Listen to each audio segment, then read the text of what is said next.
Okay, let's drift off to sleep.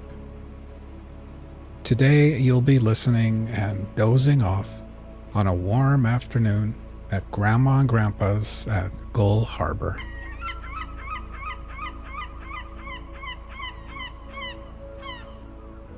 Imagine for a second that you are lying down on a warm futon mattress at one end of a screened-in porch.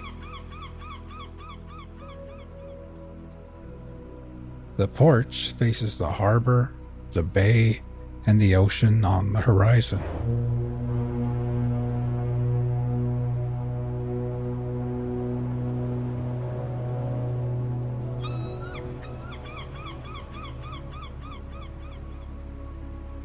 The mattress is nestled into a corner and is part of a cozy little reading nook prepared just for kids.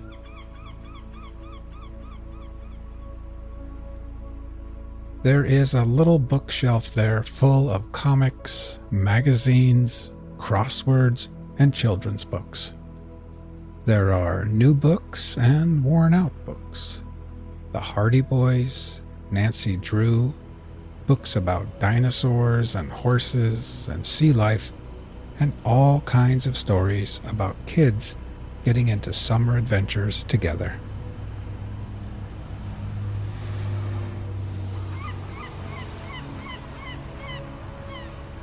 A blue plastic and white transistor radio sits next to a stack of puzzles and board games. A wooden box contains decks of playing cards, dice, jacks, and short little pencils that have been sharpened way too many times.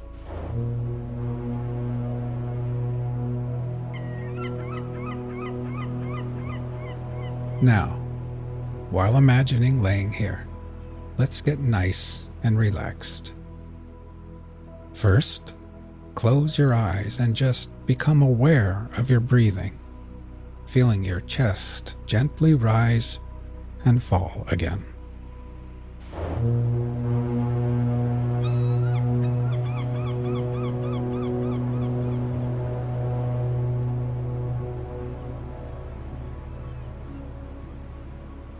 Next, we will try taking a few deeper breaths.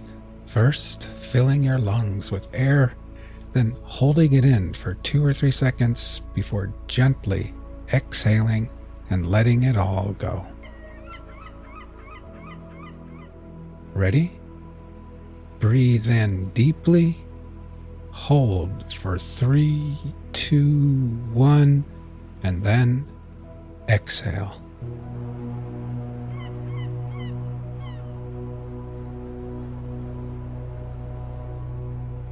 One more time.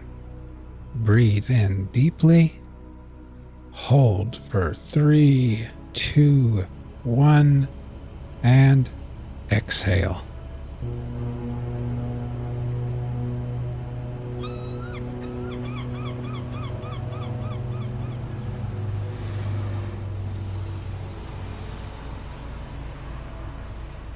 And try thinking to yourself, as I lay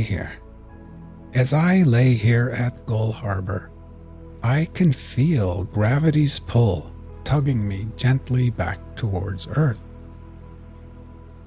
With every exhale, I can feel my feet, my ankles, calves, knees, and my legs becoming heavier and more relaxed.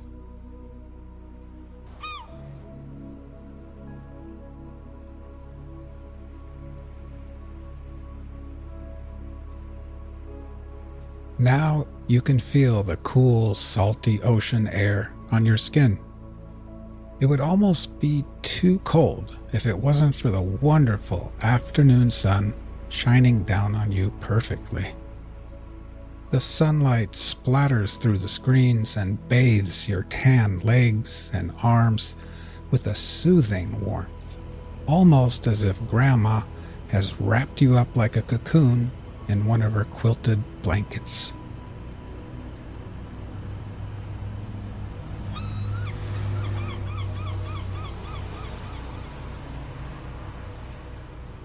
Inside the house, the TV is on, and you can hear Grandma and Grandpa moving around after lunch. Dr. James Whitcomb Brawler. Brawler, huh? It rhymes with B-R-O-W-E-R.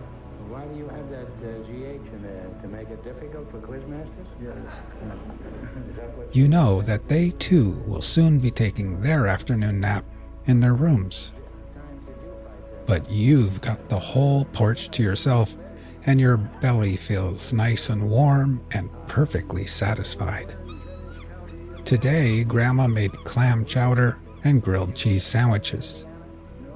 You enjoyed the hot soup and warm, soft cheese, and then you washed it down with a glass of fresh, cold milk.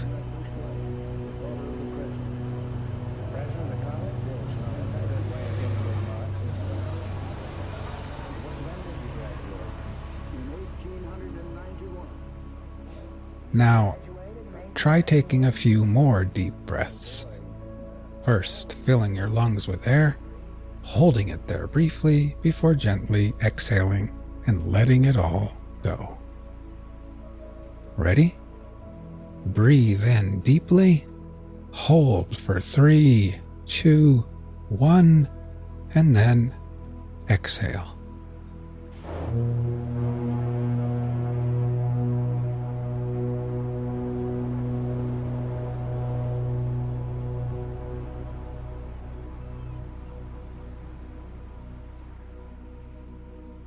Try continuing on your own, and while doing this, try thinking to yourself, as I lay here, I can feel my body becoming heavier in the cool air and warm sunshine. With each exhale, I can feel my hands and arms and my torso becoming heavier and heavier and more relaxed.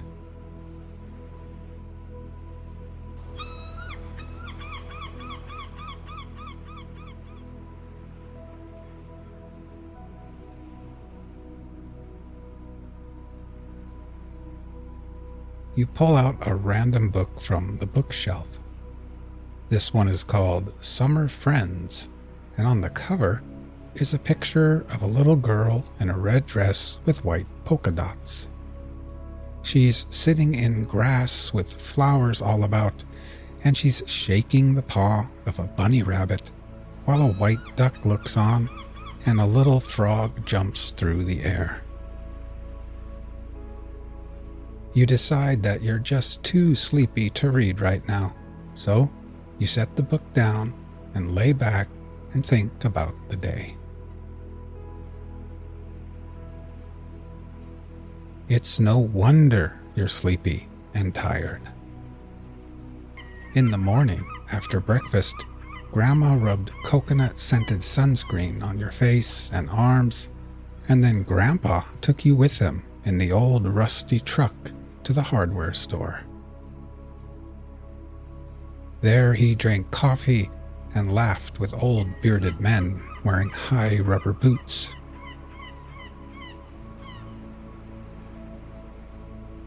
Then you went with him to the docks at the harbor, where he showed you the best place to buy fresh clams, crab, and fish.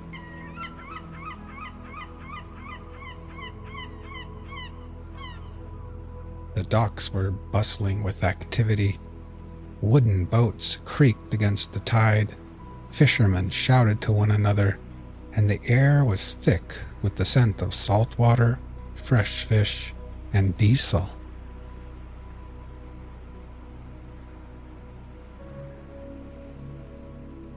As you continue to breathe deeply and then exhale, try thinking to yourself, as I lay here, my whole body feels heavy and relaxed. With every exhale, I can feel gravity pulling me back towards Earth gently. I can feel my head, my shoulders, my neck becoming relaxed and at ease. And my legs are heavy and at peace with gravity's pull. Now my whole body, my legs and feet, my arms and hands, my torso, my head and neck and shoulders, my whole body is completely at peace, relaxed, and at ease.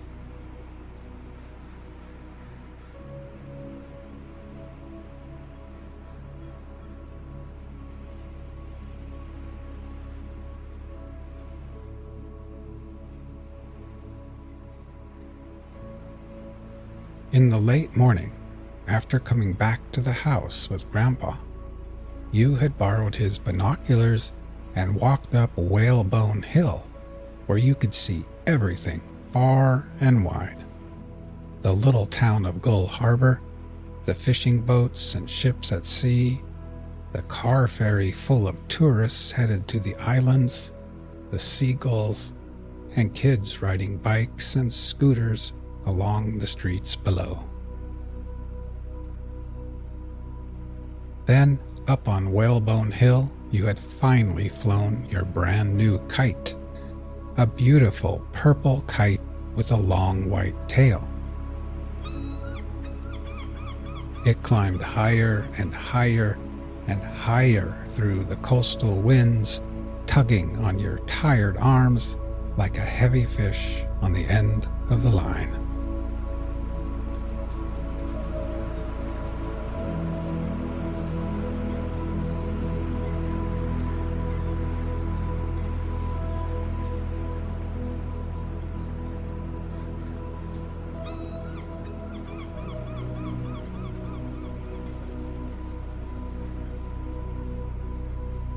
But now, so drowsy, laying under the sun on the porch, after a long morning of adventures in the crisp, fresh coastal air, you pick up the transistor radio and dial into a random station. Walden by Henry David Thoreau. Reading. With a little more deliberation in the choice of their pursuits, all men would perhaps become essentially you set the radio down, lay back, and close your eyes. To all alike. In accumulating property for ourselves or our posterity, in founding a family or a state, or acquiring fame even, we are mortal. But in dealing with truth, we are immortal, and need fear no change nor accident. The oldest Egyptian or Hindu philosopher raised a corner of the veil from the statue of the divinity, and still the trembling robe remains raised, and I gaze upon as fresh a glory as he did, since it was I in him that was then so bold, and it is he in me that now reviews the vision. No dust has settled on that robe, no time has elapsed since that divinity was revealed. That time which we really improve, or which is improvable, is neither past, present, nor future. My residence was more favorable, not only to thought, but to serious reading than a university, and though I was beyond the range of the ordinary circulating library, I had more than ever come within the influence of those books which circulate round the world, whose sentences were first written on bark, and are now merely copied from time to time onto linen paper. Says the poet Mir Kamar Uddin Mast, being seated to run through the region of the spiritual world, I have had this advantage in books, to be intoxicated by a single glass of wine. I have experienced this pleasure when I have drunk the liquor of the esoteric doctrines. I kept Homer's Iliad on my table through the summer, though I looked at his page only now and then, incessant labor with my hands at first, for I had my house to finish, and my beans to hoe at the same time, made more study impossible. Yet I sustained myself by the prospect of such reading in future. I read one or two shallow books of travel in the intervals of my work, till that employment made me ashamed of myself, and I asked where it was then that I lived. The student may read Homer or Aeschylus in the Greek without danger of dissipation or luxuriousness, for it implies that he in some measure emulate their heroes and consecrate morning hours to their pages.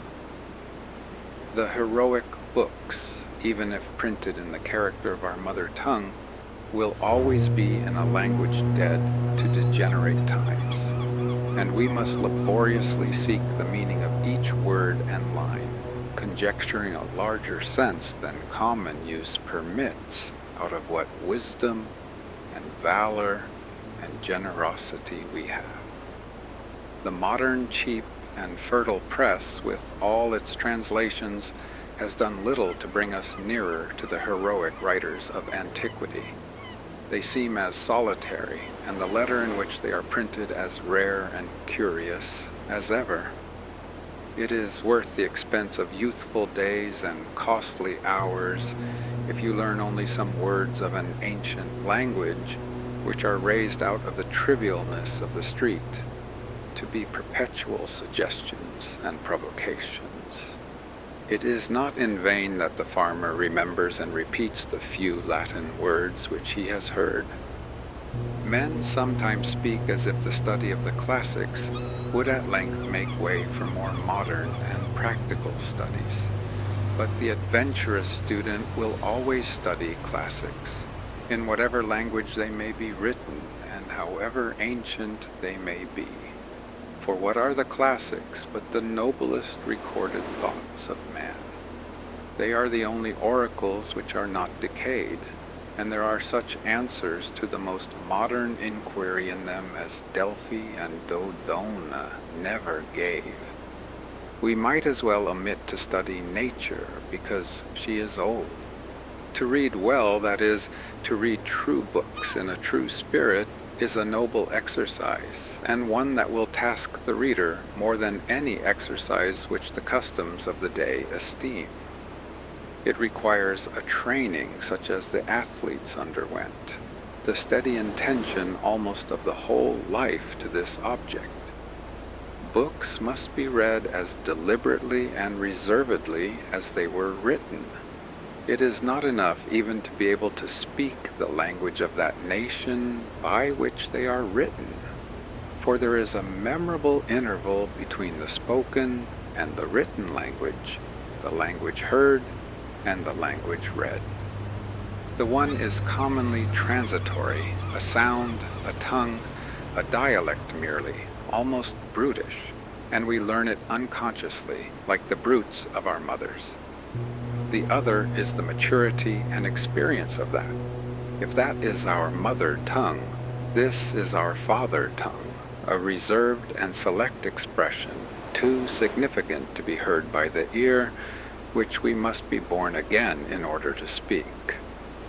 The crowds of men who merely spoke the Greek and Latin tongues in the Middle Ages were not entitled by the accident of birth to read the works of genius written in those languages, for these were not written in that Greek or Latin which they knew, but in the select language of literature. They had not learned the nobler dialects of Greece and Rome, but the very materials on which they were written were waste paper to them, and they prized instead a cheap contemporary literature. But when the several nations of Europe had acquired distinct, though rude, written languages of their own, sufficient for the purposes of their rising literatures, then first learning revived, and scholars were enabled to discern from that remoteness the treasures of antiquity. What the Roman and Grecian multitude could not hear, after the lapse of ages a few scholars read, and a few scholars only are still reading it. However much we may admire the orator's occasional bursts of eloquence, the noblest written words are commonly as far behind or above the fleeting spoken language as the firmament with its stars is behind the clouds. There are the stars, and they who can may read them. The astronomers forever comment on and observe them. They are not exhalations like our daily colloquies and vaporous breath. What is called eloquence in the forum is commonly found to be rhetoric in the study. The orator yields to the inspiration of a transient occasion and speaks to the mob before him, to those who can hear him. But the writer, whose more equable life is his occasion, and who would be distracted by the event and the crowd which inspire the orator, speaks to the intellect and health of mankind, to all in any age who can understand him. No wonder that Alexander carried the Iliad with him on his expeditions in a precious casket. A written word is the choicest of relics. It is something at once more intimate with us and more universal than any other work of art. It is the work of art nearest to life itself. It may be translated into every language, and not only be read, but actually breathed from all human lips, not be represented on canvas or in marble only, but be carved out of the breath of life itself. The symbol of an ancient man's thought becomes a modern man's speech.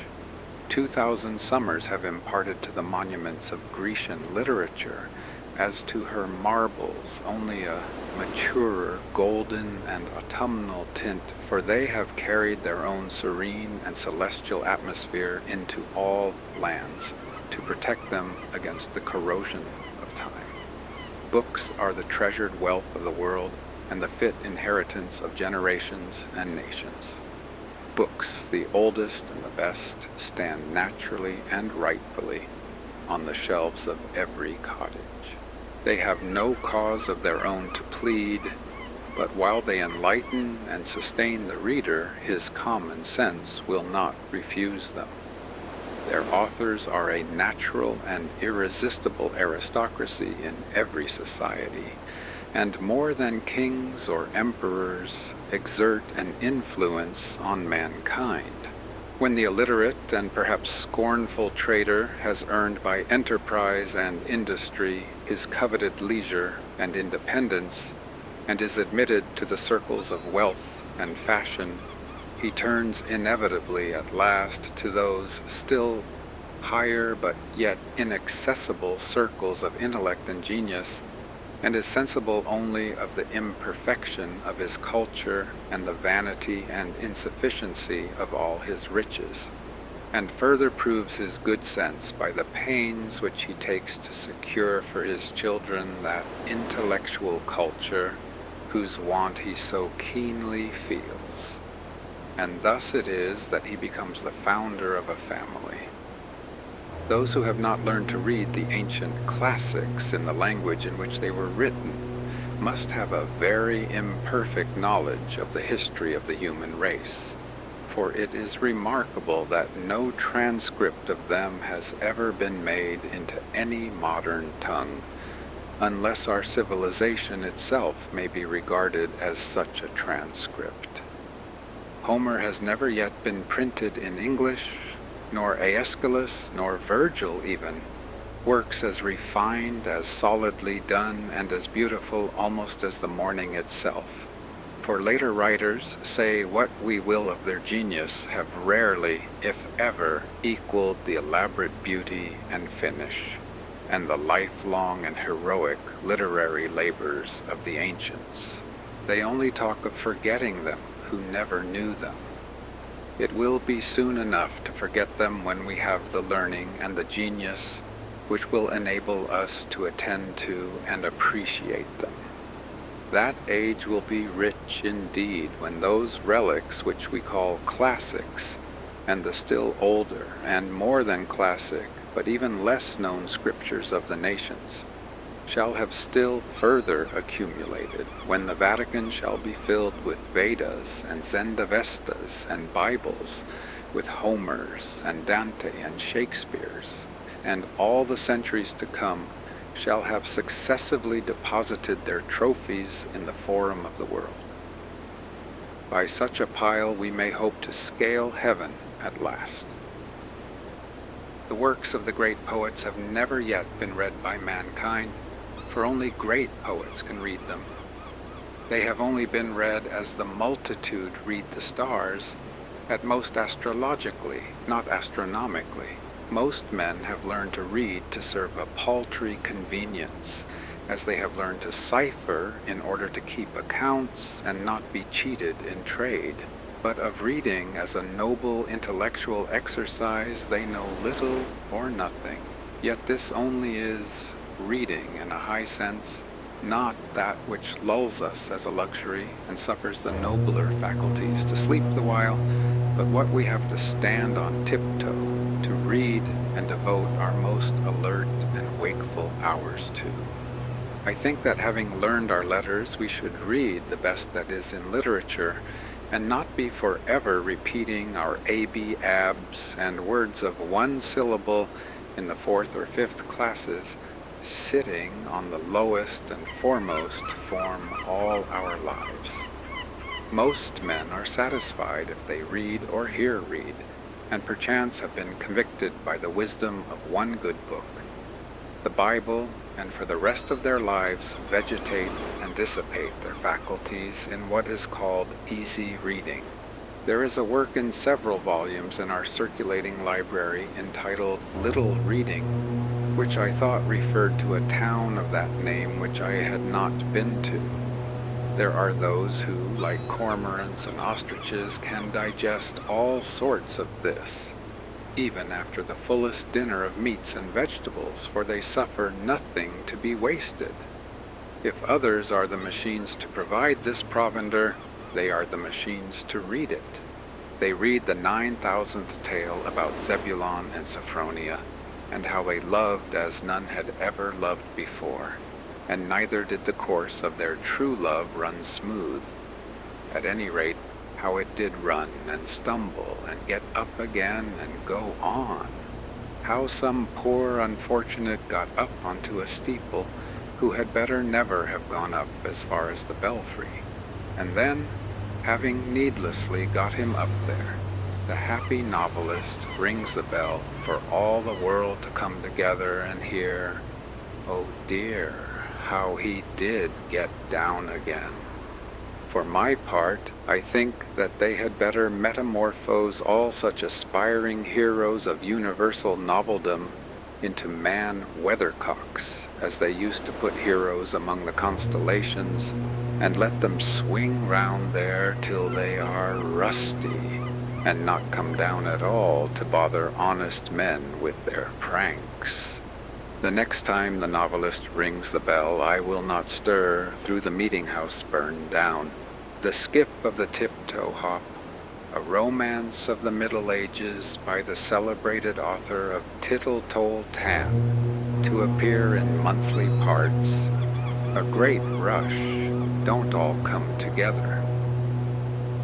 All this they read with saucer eyes and erect and primitive curiosity, and with unwearied gizzard whose corrugations even yet need no sharpening, just as some little 4-year-old venture his 2-cent gilt-covered edition of Cinderella without any improvement that I can see in the pronunciation or accent or emphasis or any more skill in extracting or inserting the moral.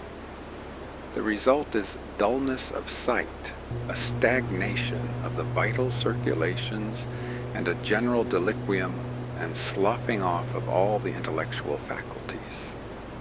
This sort of gingerbread is baked daily and more sedulously than pure wheat or rye and Indian in almost every oven, and finds a surer market. The best books are not read even by those who are called good readers. What does our conquered culture amount to? There is in this town, with a very few exceptions, no taste for the best or for very good books, even in English literature, whose words all can read and spell.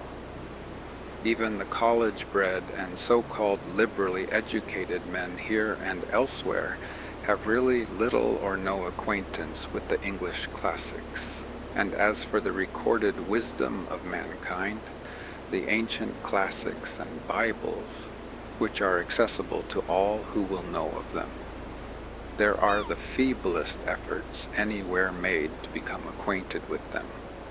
I know a woodchopper of middle age who takes a French paper, not for news as he says, for he is above that, but to keep himself in practice, he being a Canadian by birth.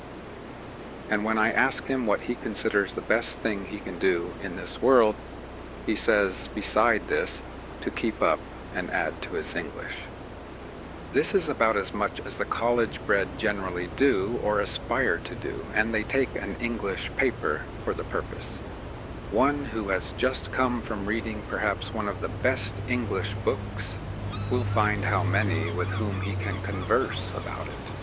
Or suppose he comes from reading a Greek or Latin classic in the original, whose praises are familiar even to the so-called illiterate. He will find nobody at all to speak to, but must keep silence about it. Indeed, there is hardly the professor in our colleges who, if he has mastered the difficulties of the language, has proportionally mastered the difficulties of the wit and poetry of a Greek poet, and has any sympathy to impart to the alert and heroic reader.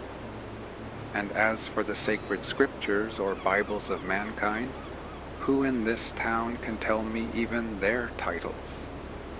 Most men do not know that any nation but the Hebrews have had a scripture. Any man will go considerably out of his way to pick up a silver dollar, but here are golden words which the wisest men of antiquity have uttered, and whose worth the wise of every succeeding age have assured us of. And yet we learn to read only as far as easy reading, the primers and class books, and when we leave school, the little reading and story books, which are for boys and beginners. And our reading, our conversation and thinking are all on a very low level, worthy only of pygmies and mannequins. I aspire to be acquainted with wiser men than this our conquered soil has produced, whose names are hardly known here. Or shall I hear the name of Plato and never read his book, as if Plato were my townsman and I never saw him, my next neighbor, and I never heard him speak or attended to the wisdom of his words? But how actually is it? His dialogues, which contain what was immortal in him, lie on the next shelf, and yet I never read them. We are underbred and low-lived and illiterate, and in this respect I confess I do not make any very broad distinction between the illiterateness of my townsman who cannot read at all, and the illiterateness of him who has learned to read only what is for children and feeble intellects. We should be as good as the worthies of antiquity, but partly by first knowing how good they were. We are a race of tit men and soar but little higher in our intellectual flights than the columns of the daily paper. It is not all books that are as dull as their readers. There are probably words addressed to our condition exactly, which, if we could really hear and understand, would be more salutary than the morning or the spring to our lives, and possibly put a new aspect on the face of things for us. How many a man has dated a new era in his life from the reading of a book? The book exists for us, perchance, which will explain our miracles and reveal new ones. The at present unutterable things we may find somewhere uttered. These same questions that disturb and puzzle and confound us have in their turn occurred to all the wise men. Not one has been omitted, and each has answered them according to his ability, by his words and his life. Moreover, with wisdom we shall learn liberality. The solitary, hired man on a farm in the outskirts of Concord, who has had his second birth and peculiar religious experience, and is driven, as he believes, into the silent gravity and exclusiveness by his faith, may think it is not true. But Zoroaster, thousands of years ago, traveled the same road and had the same experience. But he, being wise, knew it to be universal and treated his neighbors accordingly, and is even said to have invented and established worship among men. Let him humbly commune with Zoroaster then, and through the liberalizing influence of all the worthies, with Jesus Christ himself, and let our church go by the board. We boast that we belong to the 19th century and are making the most rapid strides of any nation. But consider how little this village does for its own culture. I do not wish to flatter my townsmen, nor to be flattered by them, for that will not advance either of us. We need to be provoked, goaded like oxen as we are, into a trot. We have a comparatively decent system of common schools, schools for infants only, but excepting the half-starved lyceum in the winter, and latterly the puny beginning of a library suggested by the state, no school for ourselves. We spend more on almost any article of bodily aliment or ailment than on our mental aliment. It is time that we had uncommon schools, that we did not leave off our education when we begin to be men and women. It is time that villages were universities, and their elder inhabitants the fellows of universities, with leisure, if they are indeed so well off, to pursue liberal studies the rest of their lives. Shall the world be confined to one Paris or one Oxford forever? Cannot students be boarded here and get a liberal education under the skies of Concord? Can we not hire some Abelard to lecture to us? Alas, what with foddering the cattle and tending the store, we are kept from school too long, and our education is sadly neglected. In this country, the village should, in some respects, take the place of the nobleman of Europe. It should be the patron of the fine arts. It is rich enough. It wants only the magnanimity and refinement. It can spend money enough on such things as farmers and traders value, but it is thought utopian to propose spending money for things which more intelligent men know to be of far more worth. This town has spent $17,000 on a town house, thank fortune or politics. But probably it will not spend so much on living wit, the true meat to put into that shell, in 100 years. The $125 annually subscribed for a lyceum in the winter is better spent than any other equal sum raised in the town.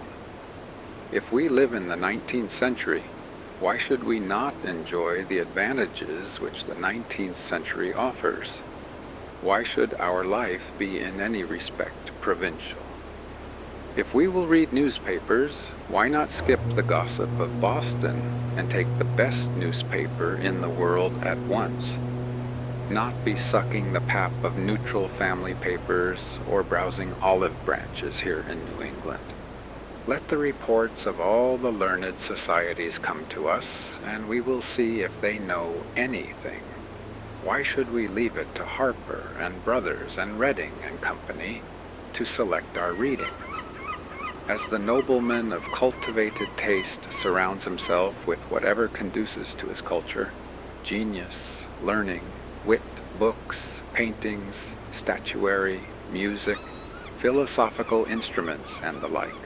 So let the village do, not stop short at a pedagogue, a parson, a sexton, a parish library, and 3 select men, because our pilgrim forefathers got through a cold winter once on a bleak rock with these. To act collectively is according to the spirit of our institutions, and I am confident that as our circumstances are more flourishing, our means are greater than the nobleman's. New England can hire all the wise men in the world to come and teach her, and board them round the while, and not be provincial at all. That is the uncommon school we want. Instead of noble men, let us have noble villages of men. If it is necessary, omit one bridge over the river, go round a little there, and throw one arch at least over the darker gulf of ignorance which surrounds us.